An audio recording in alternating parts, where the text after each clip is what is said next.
Hello, I'm Dane, and this is Dane Explains. Most Christian books, shows, and movies these days depict God as kind, loving, and forgiving.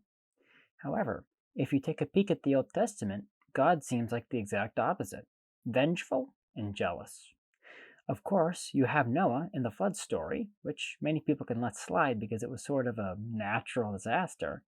However, in the books like Joshua, God commands his people to invade a nation and kill every man, woman, and child. This seems to directly contradict with New Testament teachings, like when Jesus says, "Turn the other cheek," and "treat your neighbor as yourself." Is this apparent contradiction a sign that the Bible is wrong? Is there an explanation that doesn't require so much hand waving and needs to be done on a helipad? Yes, there is. Let me explain why.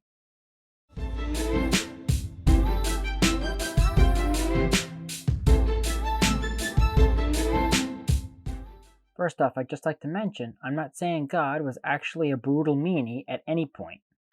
However, if you read the Old Testament, it definitely looks that way. A couple of videos ago, I mentioned that I used to get into theological discussions with people online. During one of those discussions, someone told me that he lost his faith after reading the Bible because the Old and New Testaments were contradictory. If you read through the whole Bible, his assessment seems correct. Pope Francis has been very strong against war and the death penalty, even saying that the death penalty is contrary to the gospel. The Church has traditionally held that both war and the death penalty are admissible under certain circumstances. The Old Testament, however, goes way beyond that.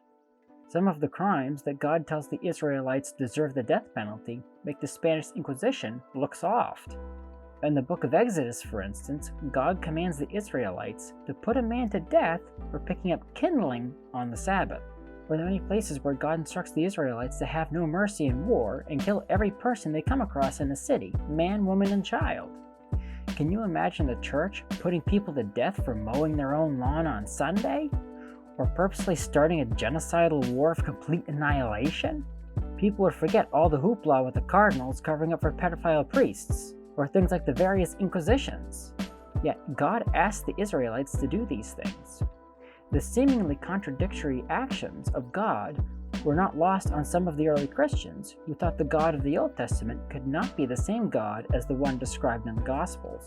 When the discussion of what scripture should be considered canon came up, they fought to exclude the entire Old Testament. Of course, they failed because the loving God Jesus describes and the vengeful God described in the Old Testament are the same God. Many people may be aware God doesn't change. So, if God didn't suddenly become a nicer God, then how are the people of the Old Testament different from the people in the Christian era? Today, God seems to give just about everyone a pass, yet orders the execution of people for the offense of picking up sticks on the wrong day of the week?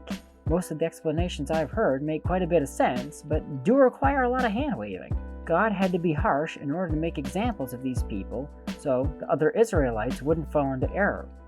Or, should I say, wouldn't fall as far into error. We all know the Israelites still fell off the wagon a lot, even with the hard examples. Also, it's directly pointed out that if the Israelites didn't kill everyone in the cities they were taking over, they would start to worship their idols instead of the one true God, and that He, God, had to order them to just wholesale kill everyone, otherwise Judaism would have quickly disappeared. Another point that's made is that God didn't expect the brutish people of 3,000 or 4,000 years ago to be able to just drop their barbaric ways overnight, especially since none of their neighboring nations were going to either. Of course, that goes back to they needed to be that barbaric as well just to survive. We can see, of course, that the idea wasn't wrong either because God was extremely harsh with them, and they still didn't even do the little He asked them to do. All these explanations are correct, but they all still leave a bad taste in your mouth. They just don't quite seem to hit the nail on the head. None of them, even put together, seem to be so important that the ends justified the means. I mean, heck, what would Pope Francis say, right? If God was good and He was the same God that was described by Jesus in the Gospels, why did He order His people to be so brutal and unforgiving? It just seems out of character, especially since so many of the people who were dying or being killed were doing evil. I mean, didn't that mean He was just ushering all those people off into hell without even a chance at salvation? Sure, yeah, they had to be harsh in their situation just to survive, But God could have always just engineered a different situation instead of just having his people just brute forcing their way through like a bunch of thugs. Because, well, he's God. He could have just picked Abraham up and put him someplace where his people wouldn't be molested and avoided the whole brutality and bloodshed altogether. So it's clear that God let these things happen, with the ultimate goal of Israel giving us all Jesus and salvation. The difference, of course, boils down to just that, Jesus and salvation, but not quite the way many people might think.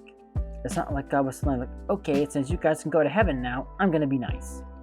I mean, that wouldn't be fair for the people who died before Jesus. The key thing is what Jesus did between dying on the cross and his resurrection, which is something I covered in depth in another video. Link in the description. Basically, before Jesus, it was believed people didn't go to heaven or hell. They just went to Sheol, or as many know the Greek word for it, Hades. Many Christians today know the place by another name, limbo. That's what we acknowledge in the creed when we say, Jesus descended to the dead, or, the more poorly translated, Jesus descended to hell, which comes from the Greek word Hades and isn't the same hell the damned go to. Once in Sheol, it's been deduced by theologians that Jesus evangelized all the dead, and it was that moment that the dead are either able to accept Jesus or reject him. So, the context of someone dying before Jesus and after Jesus is different. A person's choice to choose God forever or reject God forever wasn't made at their death as it is for the baptized. It was made when Jesus descended to the dead. If we go by the description given off what is arguably Sheol in the parable of Lazarus and the rich man, given by Jesus in Luke 16:19-31, we can see Sheol wasn't the same for everyone. The rich man suffers while Lazarus the beggar is comforted, and because of what the rich man has had to suffer, he seems to have become a repentant man. So, for God to take an action that killed people wasn't the same then as it is now. Their eternity wasn't set in stone yet. In fact, for many, how and when they died may have been their only way to salvation.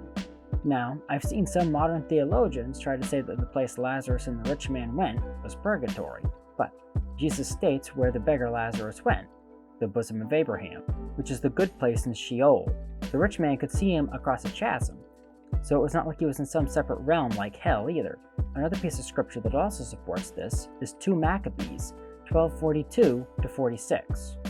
2 Maccabees is one of those books that Martin Luther removed during the Protestant Reformation, and it was because of this passage. It's a bit long, so I'll paraphrase it.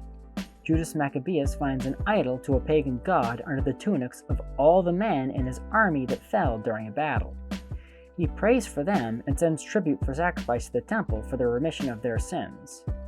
Traditionally, this passage has been used to support the idea of purgatory, which is one reason why Martin Luther removed this book, but I think its context lends more to the idea of Sheol, especially since it was before the idea of purgatory existed. Also, people who died knowingly worshipping idols don't get a chance to go to purgatory, at least not after Jesus. And lastly, it stated that the reason he prayed for them was because he believed in the resurrection, implying their sins could be remitted before then. So I don't think it's the final resurrection that they're referencing here, but the resurrection into life of the communion saints in heaven. So Judas prayed for them to be delivered from their sins before Jesus descended to the dead and gave them their final choice. So, in conclusion, the major reason why God seemed less patient and less forgiving to people during the Old Testament times was because the eternal fate of those people wasn't going to be decided until Jesus descended to the dead. Thank you for watching. If you like this video, please press the like button. Subscribe to my channel and ding the bell to get notified when I post new videos. Also, please support me on Patreon, link in the description. The more people who support me, the more time I can dedicate to making videos like this one. So, until next time, have a great week.